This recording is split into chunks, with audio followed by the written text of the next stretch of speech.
Music by Gaurav Roshan.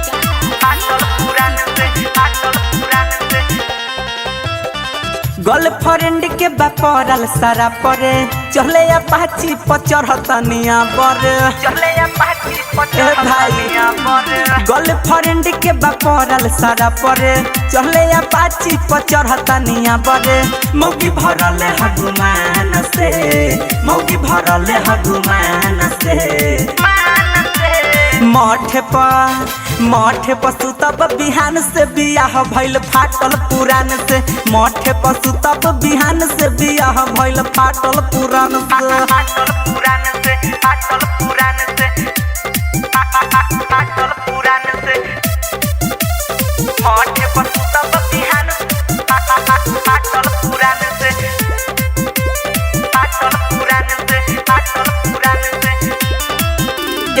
चल चलन से बुझाता रे यारबा नैहर के बिया खेलल रे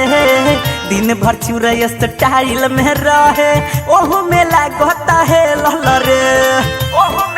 हर साँच में पहिले चल चलन से बुझाता रे यारबा नैहर के बिया खेलल रे दिन भर चुरैया स्टाइल में रहे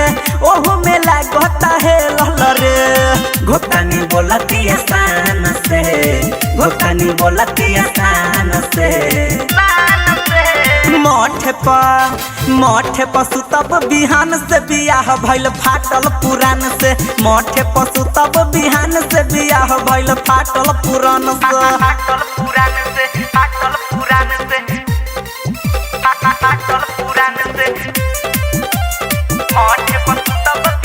Music by Gaurav Roshan. रे सुना नया नोबेली जब रहे रे यारबा ओह बेरा न बुझाइल रे सभे कइल खेला अब बुझाता दोंगा करा के जे आइल रे नया नोबेली जब रहे रे यारबा ओह बेरा न बुझाइल रे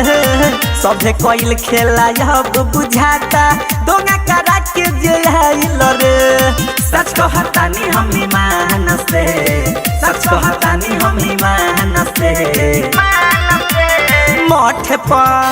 मठे पशु तब बिहान से बियाह भइल फाटल पुरान से मठे पशु तब बिहान से बियाह भइल फाटल पुरान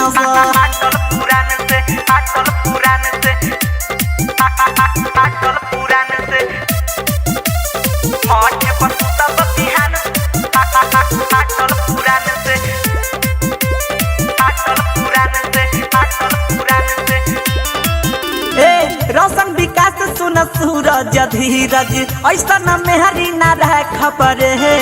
बन के साधु भले जिंदगी बिता लेबो एकादा ओरी नाता खबर